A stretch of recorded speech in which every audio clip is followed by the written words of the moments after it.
Hello everyone, good afternoon. Welcome once again in the series of Principle of Management. I am Devbrat Singh and you are most welcome in my YouTube channel Learn with Dev. So in the series of Principle of Management, today we are going to discuss one of the most important topic that we already discussed in earlier classes, that is communication. Today we explain something more about communication. So today we are going to study the forms of communication. Means what कि हम कितने तरीके से communication को कर सकते हैं. तो communication को करने के लिए ब्रॉडली 3 कैटेगरी में इसे डिवाइड किया गया है. The first one is oral communication. That means हम किसी के साथ ऑरली कम्युनिकेट कर सकते हैं, बातचीत करके कम्युनिकेट कर सकते हैं. कम्युनिकेशन का मतलब ही होता है बातचीत, बट बातचीत के तरीके. First one is oral communication, then second one is written communication and the third one is non verbal communication. Right. So let's start with the definition and understanding of oral communication. What is oral communication? In oral communication, the information is shared between one person to another in face-to-face medium, or you can say that on telephone medium. So the information is directly shared by oral method. Means बोल के अगर किसी एक आदमी से दूसरे आदमी तक अगर इन्फॉर्मेशन को पहुंचाया जा रहा है, तो इस टाइप के कम्युनिकेशन को हम लोग क्या कहेंगे? Oral communication. अब ऑरल कम्युनिकेशन के कुछ एडवांटेज हैं और कुछ लिमिटेशंस है. तो सबसे पहले देखते हैं कि ऑरल कम्युनिकेशन के एडवांटेजेस क्या हैं. ऐसा जैसा कि हम लोग सभी जानते हैं कि हर चीज़ के कुछ ना कुछ एडवांटेज होते हैं और कुछ डिसएडवांटेज होते हैं. तो उसी तरह से सबसे पहले हम लोग ऑरल कम्युनिकेशन के एडवांटेज को देखते हैं. It is time and money saving. ये टाइम एंड मनी सेविंग होता है. सिंपली ये देख लें कि ऑरल कम्युनिकेशन कहाँ कहाँ कर सकते हैं. मीटिंग्स में ऑरल कम्युनिकेशन हो सकता है, बोल के आप समझा सकते हैं. लेक्चर्स रूम में जैसे अभी मैं आप लोगों का एक लेक्चर ले रहा हूँ, तो इस लेक्चर को लेने के लिए मैं ऑरल मेथड का यूज़ कर रहा हूँ एंड साथ साथ मैं रिटन का भी यूज़ कर रहा हूँ. रिटन फैक्ट्स पर मैं आपको ऑरली समझा रहा हूँ. तो इस तरह से जो है कि यहाँ पर क्या होता है कि meeting, lecture, conference, webinar, seminar, इन सारे जगहों पर ऑरल कम्युनिकेशन का हेल्प लिया जाता है. और ऑरल कम्युनिकेशन क्या है? टाइम एंड मनी सेविंग है. इसमें लेस टाइमिंग लगता है कि आपको अरेंज किया और मैंने जो भी मुझे आप लोगों से बातचीत करनी थी मैंने आपके सामने फेस टू फेस बातों को रख दिया. तो टाइम सेविंग कंसेप्ट है. Next is doubts are clarified on the spot. Means जब मैं आप लोगों को कुछ समझा रहा हूँ, इस कंडीशन में जब भी कभी आपको अगर डाउट्स होता है, तो ऑरल कम्युनिकेशन में क्या होता है कि आप सामने बैठे हुए हैं. तो जब सामने बैठे हुए हैं तो आपको अगर कोई डाउट होता है तो वो उससे ऑन द स्पॉट क्लैरिफाइड हो जाता है, क्लियर हो जाता है कि क्या है doubt. Third important is important points is emphasised through body language. That means जो मोस्ट इंपॉर्टेंट पॉइंट्स हैं उसको बॉडी लैंग्वेज के थ्रू जो है कि ज़्यादा जोर देकर उसको समझाया जा सकता है. जब आप फेस टू फेस सामने किसी के हों तो आप उसको जो है कि अपने बॉडी लैंग्वेज से जो है कि उसको अच्छे तरीके से एक्सप्लेन कर पाएंगे, समझा पाएंगे अपने टर्म्स को. नेक्स्ट वन इसका जो है कि पढ़ेंगे हम लोग limitation. What are the limitations of oral communication? तो not useful when parties are very far. अगर आपके जो कलीग्स हैं, आपके जो एम्प्लॉयज़ हैं, वो आपसे काफ़ी दूर हैं, तो उस कंडीशन में आप ये ऑरल कम्युनिकेशन के थ्रू उनसे बात नहीं कर पाएंगे. इवन कि वो इतने दूर हैं कि आप उसे टेलीफोन से भी बात ना कर पा रहे हो, तो इस कंडीशन में क्या है कि आप ऑरल कम्युनिकेशन उनसे नहीं कर पाएंगे. तो ये एक लिमिटेशन है. कम्युनिकेट नहीं कर पाएंगे इस मीडियम को अगर लेके चलते हैं तो ये एक लिमिटेशन है. Next one is there is no permanent record. Means आपने जो बोला उसे बोलने के बाद उसका कोई परमानेंट रिकॉर्ड नहीं है. जैसे कि मैं यहाँ पर आप लोगों को पढ़ा रहा हूँ तो इसका एक परमानेंट रिकॉर्ड है, मैंने क्या क्या बोला है ये सारे कुछ रिकॉर्ड हैं यूट्यूब पे. बट ये तो एक डिजिटल प्लेटफॉर्म है. बट जहाँ पर आप किसी ऑफिस में, किसी कंपनी या किसी फर्म में कुछ बोलते हैं तो वहाँ पर आपके बोलने का जो परमानेंट रिकॉर्ड होता है वो नहीं हो पाता है. तो इस तरह से ये इसका एक लिमिटेशन है कि परमानेंट रिकॉर्ड नहीं रह पाता है कि आपने किन किन पॉइंट्स को कहा. Third limitation is sometimes, not always, sometimes it is not taken seriously. कुछ एम्प्लॉयज़ जो होते हैं कि अगर कोई मतलब बोल रहा है तो बोलने दो, प्रवचन की तरह उससे ले लेते हैं और उससे सीरियसली नहीं लेते हैं. तो ये एक डिसएडवांटेज, ये एक लिमिटेशन है किसका? ऑरल कम्युनिकेशन को. तो अभी हम लोगों ने क्या समझा? ऑरल कम्युनिकेशन को अच्छे तरीके से समझा, उसके एडवांटेजेस एंड लिमिटेशन को समझा. अब नेक्स्ट हम लोग समझने जा रहे हैं कि what is written and what is non verbal communication. तब तक के लिए pause the video to note down. Okay then, so let's start. to learn what is written communication and what is non-verbal communication. So first begin with the written communication. Written communication क्या हो गया? बातचीत करने का वो तरीका जिसमें कि हम लोग लिख कर अपने बातों को एक दूसरे तक पहुंचाएं, that is written communication. बात करने का वो तरीका जिसमें हम बोल करना लिख कर अपनी बातों को एक से दूसरे तक पहुंचाएं, that is called written communication. अब ये होता कैसे है और ये किस तरह का होता है? It is always in black and white format. Obviously जो written कुछ भी बातें होगी, जो इंफॉर्मेशन होगी, वो किस फॉर्मेट होंगे? ऑब्वियस सी बात है, ब्लैक एंड व्हाइट फॉर्मेट में. कलरफुल हो सकती है जो आपका डॉक्यूमेंट है, बट उसे ट्रीट किया जाएगा, ये एक ब्लैक एंड व्हाइट फॉर्मेट है जिसमें कि आप अपने बातों को लिखकर ट्रांसफर कर रहे हैं एक दूसरे से दूसरे तक पर. तो इस तरह का जो कम्युनिकेशन होगा उसका क्या क्या तरीका हो सकता है? आप लेटर लिख के इस तरह से बात कर सकते हैं, आप इस तरह से नोट्स बना के बात कर सकते हैं, स्टेटमेंट प्रोवाइड कर सकते हैं, नोटिस जारी कर सकते हैं. तो ये सारे तरीके होंगे रिटन कम्युनिकेशन का, राइट. अब देखते हैं कि रिटन कम्युनिकेशन के एडवांटेज क्या है. रिटन कम्युनिकेशन क्या है? Suitable for lengthy communication. जब आपको लंबी बातचीत करने हैं, उसमें बहुत सारे रूल्स रेगुलेशंस, इन सारी चीज़ों को मेंशन करना है, इन सारी चीज़ों को पॉइंट वाइज बताना है, तो ये लेंदी कम्युनिकेशन के लिए बहुत ज़्यादा सुटेबल है. नेक्स्ट है, it can be kept as permanent record. इसे आप परमानेंट रिकॉर्ड के तौर पर एज एविडेंस रख सकते हैं. मीन्स आपको किसी ने लेटर भेजा कि आपकी जो प्लेसमेंट होगी ये इस पोस्ट पर होगी, बट कुछ दिनों के बाद जो है कि वो उसका मन हुआ कि मतलब नहीं इसको जो है कि प्लेसमेंट दे, तो वो मतलब ऑरली अगर बोला रहे तो आपको जो है कि डिस्प्लेस कर सकता है. बट अगर आपके पास उसने रिटन में कुछ कंटेंट दिया हुआ है तो वो क्या हो जाएगा? एज एविडेंस के तौर पर आपके पास एक परमानेंट रिकॉर्ड हो जाएगा. नेक्स्ट क्या है? Less chance of missing of points. Means जब आप ऑरली कभी बात कर रहे होते हैं तो इससे इंटरेक्शन करते टाइम क्या होता है कि आप किसी और बातों में को एक्सप्लेन करने लगे और जिस पॉइंट, जितने सारे पॉइंट्स आपने सोच कर रखे थे उसमें से कुछ पॉइंट्स, कुछ इंपॉर्टेंट पॉइंट ही छूट गए. बट रिटन कम्युनिकेशन में क्या है कि जब आपने इसे आप जब इसे तैयार कर रहे होंगे तो आप उस टाइम कंप्लीटली इस पर फोकस करके रहेंगे कि आपको क्या क्या बातों को रखना है. तो इसमें जो लेस चांस होता है किसी भी पॉइंट्स के मिस होने का, किसी भी पॉइंट के छूटने का, राइट. अब इसके रिटन कम्युनिकेशन के कुछ लिमिटेशंस भी हैं, कुछ कमियां भी हैं. वो कमियां क्या है? No scope for face to face discussion. Obvious सी बात है कि फेस टू फेस डिस्कशन के लिए कोई स्कोप नहीं है, आपको लिखकर ही एक दूसरे से बात करना पड़ेगा. Lack of flexibility. इसमें फ्लेक्सिबिलिटी नहीं होती है कि मतलब आप किसी दूसरे को अगर कुछ उसमें प्रॉब्लम्स हुआ तो आप उसको सॉल्व उस टाइम तक, उसी टाइम पे ऑन द स्पॉट नहीं कर सकते हैं, उनके कंफ्यूजन को क्लेरिफाइड नहीं कर सकते हैं. That next one is poorly written message create confusion. कि अगर आपका हैंडराइटिंग अगर पुअर है या फिर अगर आपने टाइप करके दिया है, कुछ टाइपिंग मिस्टेक हो गया है, तो वो किसके अंदर आएगा? Poorly written information.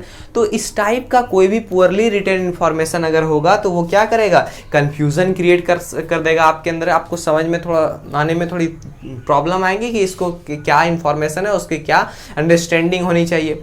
तो ये तो थी रिटन कम्युनिकेशन के एडवांटेज और उसके limitations. Now proceed to the next one, that is non verbal communication. नॉन वर्बल कम्युनिकेशन क्या होता है सबसे पहले समझते हैं. The way of communication not by speaking. Non verbal में बोल के भी कम्युनिकेशन नहीं करना है, और बाय राइटिंग, ना ही लिख के बात करना है. तो कैसे करना है? But by doing something. कुछ करके, मीन्स कुछ पोस्चर्स को कुछ करके, कुछ मतलब तरीके से, कुछ गेस्चर्स का यूज करके आपको बातचीत करना है. दैट मीन्स इशारों में. That is called non verbal communication, non as non verbal communication. तो इस टाइप की कम्युनिकेशन को 3 तरीके से किया जाता है. First one is body language. Means आप अपने बॉडी लैंग्वेज से किसी को कुछ समझा सकते हैं. That is facial expression. आपके कुछ फेशियल एक्सप्रेशन ऐसे होंगे जिससे कि उसे कुछ समझ में आए. तो इस तरह से बातचीत करना, तो दैट मीन्स ये नॉन वर्बल कम्युनिकेशन के अंदर आता है. Next one is posture. आपका पोस्चर कैसा है उस पर डिपेंड करता है.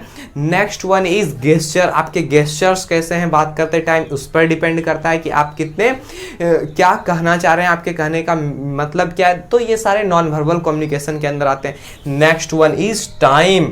बीइंग अर्ली और being late also explains to many things. Means आप अगर आप कहीं किसी ऑर्गेनाइजेशन में अर्ली पहुंचते हैं या लेट पहुंचते हैं तो इससे आपके बारे में उन सबको पता चल पाएगा कि आप कितने सेंसिटिव हैं अपने काम को लेकर, कितने जो है कि डेडिकेटेड हैं। आप अर्ली पहुंचेंगे तो आप मीन्स ज़्यादा डेडिकेटेड हैं, आप लेट पहुंच रहे हैं तो मीन्स आप जो है कि काम को इंपॉर्टेंस नहीं दे रहे हैं। तो इन ये भी बातें, टाइमिंग भी कम्युनिकेशन का एक अच्छा जरिया हो सकता है।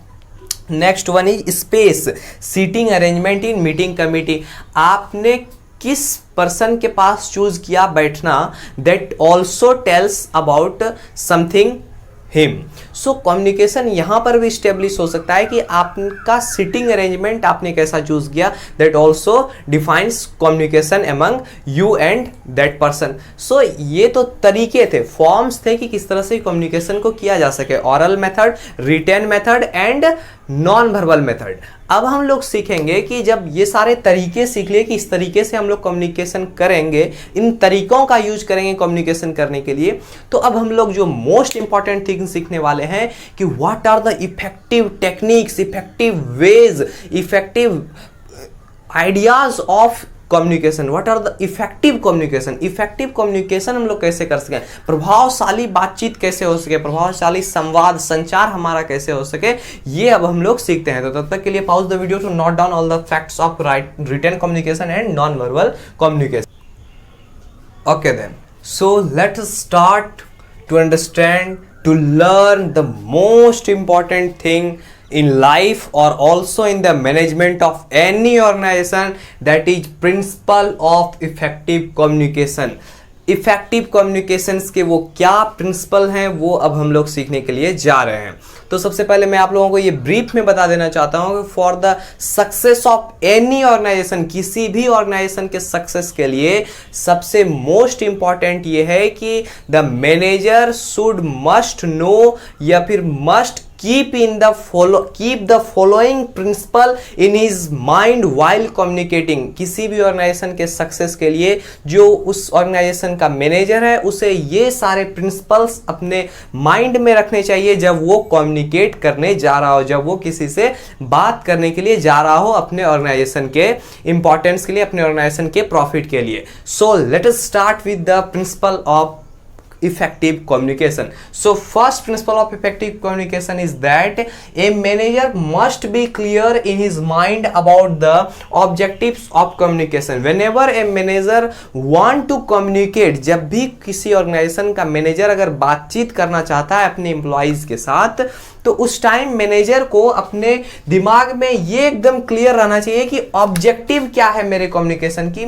मैं जो आज बात करने जा रहा हूं जिस टॉपिक पर, उस टॉपिक का मीन्स लक्ष्य क्या है, मुझे किस टॉपिक पर चर्चा करना है, मुझे क्या क्या बातें रखना है। तो ऑब्जेक्टिव्स क्लियर होना बहुत ही ज्यादा इंपॉर्टेंट है। और ऑब्जेक्टिव मैनेजर के माइंड में हमेशा बात करने के दौरान कुछ बातें पूछी जाएंगी एम्प्लॉइज के बीच में से, लेकिन उनके माइंड से, मैनेजर के माइंड से जो मोस्ट इंपॉर्टेंट थिंग है कि वो ऑब्जेक्टिव क्या है कम्युनिकेशन का, वो ऑब्जेक्टिव हमेशा क्लियर होना चाहिए, तभी वो मैनेजर इफेक्टिव तरीके से एंड इफेक्टिव कम्युनिकेशन को कर पाएगा, right. Next one is the communication should be in easily understandable language. कि जो भी कम्युनिकेशन हो रहा हो, मैनेजर जिस भी लैंग्वेज, जिस भी रीजन से बिलोंग करता हो, उसे अपने एम्प्लॉइज के बारे में ख्याल रखना पड़ेगा कि उसे ये ध्यान रखना पड़ेगा कि उनके जो एम्प्लॉइज हैं वो किस लैंग्वेज को समझते हैं। तो ईजिली अंडरस्टैंडेबल लैंग्वेज में बातचीत करना चाहिए, कम्युनिकेशन करना चाहिए किसी भी मैनेजर को।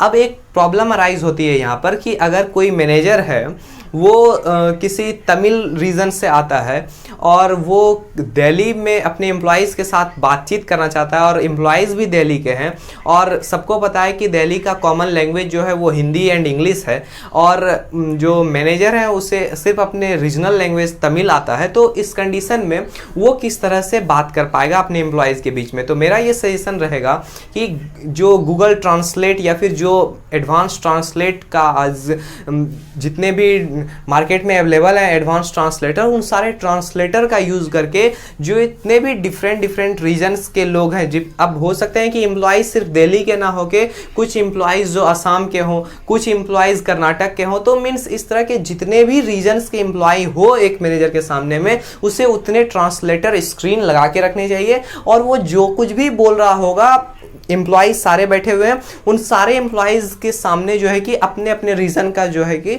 एक स्क्रीन लगा होगा, जिसमें जो कुछ भी मैनेजर बोलेगा उन सारे को ट्रांसलेट करके उस स्क्रीन पर उनके लैंग्वेज में शो हो जाएगा, जिससे कि वो अच्छे तरीके से ऑन द स्पॉट बातों को समझ सके और कुछ क्वेश्चन भी अराइज कर सके। क्लियर है? तो इस तरह से क्या देखें कि जो communication should be in easily understandable language, जो भी लैंग्वेज हो, व्हाटएवर द लैंग्वेज भी, वो इजिली अंडरस्टैंडेबल लैंग्वेज होना चाहिए, right? So proceed to the next principle of effective communication, that is the medium. The medium of communication must be carefully selected. Means what? The medium of communication must be carefully selected. Means what? How many mediums of communication? There are 3 mediums of communication. Which? Oral, written and non-verbal. तो manager को ये सबसे पहले ये decide करना चाहिए कि मैं जो कम्युनिकेशन करने वाला हूं किसी टॉपिक पर, उसका क्या मीडियम कौन सा होगा। मीडियम उसे सेलेक्ट करना मोस्ट इंपॉर्टेंट है, और राइट मीडियम सेलेक्ट करना चाहिए राइट बातों के लिए। अब ये राइट मीडियम कैसे सेलेक्ट किया जा सके राइट बातों के लिए, तो देखते हैं कैसे सेलेक्ट करेंगे। The medium to be selected, medium जो सिलेक्ट करेंगे, depend on subject, urgency, situation etcetera.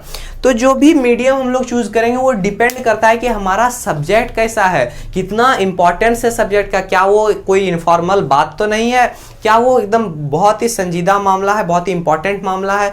तो इस तरह से वो डिपेंड करता है सब्जेक्ट पर, अर्जेंसी पर, उसकी कितनी अर्जेंसी है, मतलब अगर कुछ इंफॉर्मेशन तुरंत हमें देना है, तो अगर तुरंत देना मीन्स कम्युनिकेट ऑरली हम लोग करेंगे उस कंडीशन में, तो उस कंडीशन में ऑरल कम्युनिकेशन का यूज करेंगे। बट अगर कभी कभी हम लोगों को एक क्रिटिकल सिचुएशन है और उस सिचुएशन को डील करने के लिए, कोई सिचुएशन आ गया है, उसको डील करने के लिए अपने ब्रांच में जितने एम्प्लॉइज हैं सबसे बात करना है, और तो उस कंडीशन में हम लोग रिटन कम्युनिकेशन का यूज करेंगे। तो ये तो था कि मीडियम सबसे पहले ये चूज कर लें कि किस मीडियम में हम लोग जो है कि बात करेंगे।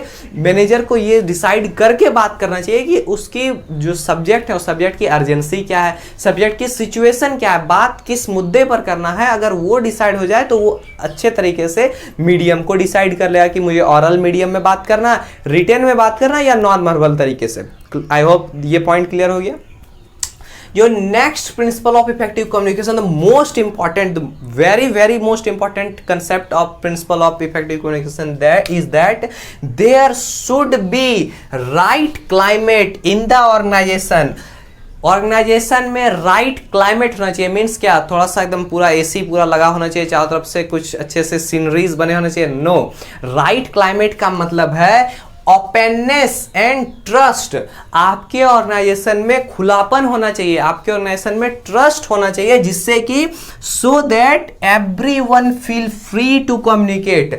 अगर आपके ऑर्गेनाइजेशन में खुलापन है, लोग एक दूसरे पर ट्रस्ट कर रहे हैं, मैनेजर एम्प्लॉइज पर ट्रस्ट कर रहे हैं, एम्प्लॉइज मैनेजर पर ट्रस्ट कर रहे हैं, तो इस कंडीशन में, और सब लोग खुलकर बात कर सकते हैं, तो उस कंडीशन में क्या होगा कि सब लोग जो है कि खुल के एक दूसरे से अपने आइडियाज को शेयर कर सकेंगे। अगर कोई अकड़ू बॉस हो गया और मतलब वो किसी की सुनता नहीं है, तो वहां पर क्या है, कंप्लीट क्लोज स्ट्रक्चर बन रहा है। तो क्लोज स्ट्रक्चर जब बन रहा है तो वहां पर कम्युनिकेशन अच्छे तरीके से नहीं हो पाएगा। तो एक इफेक्टिव कम्युनिकेशन के लिए क्या होना चाहिए, ऑर्गेनाइजेशन में ओपननेस होना चाहिए, थोड़ा सा खुलापन होना चाहिए एम्प्लॉइज के बीच, एंड ट्रस्ट होना चाहिए।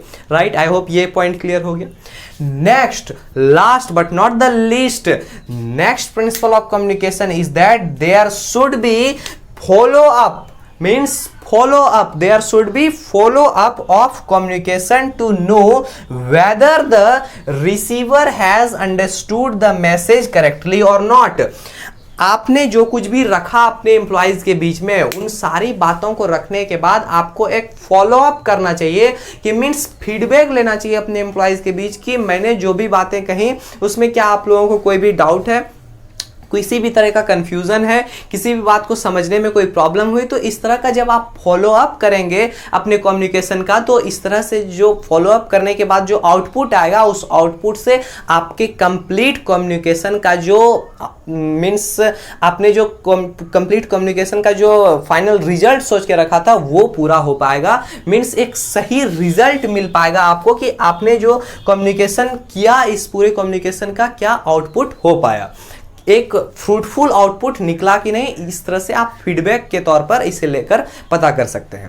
आई होप कम्युनिकेशन का ये कंप्लीट कंसेप्ट आपको समझ में आ गया होगा, जिसमें से हम लोगों ने स्टार्ट किया था जब कम्युनिकेशन पढ़ना, तो सबसे पहले हम लोगों ने कम्युनिकेशन की डेफिनेशन को पढ़ा, देन आफ्टर हम लोगों ने इंपॉर्टेंस ऑफ कम्युनिकेशन को पढ़ा, देन आफ्टर हम लोगों ने इनके पर्पस ऑफ कम्युनिकेशन को पढ़ा, एंड फाइनली हमने वेज फॉर्म्स ऑफ कम्युनिकेशन को पढ़ा, कितने तरीके से कम्युनिकेशन कर सकते हैं, मीडियम कितने हैं, oral, written, non verbal, and finally जाके लास्ट में हम लोगों ने इस बातों को समझा कि what are the effective ways, what are the principles of effective communication. I hope ये कंप्लीट कम्युनिकेशन का लेक्चर सीरीज आप लोगों को काफी पसंद आया होगा, आप लोगों ने काफी कुछ सीखा होगा इससे, and thank you so much for being with me, and stay home, stay happy and stay safe. Thank you so much.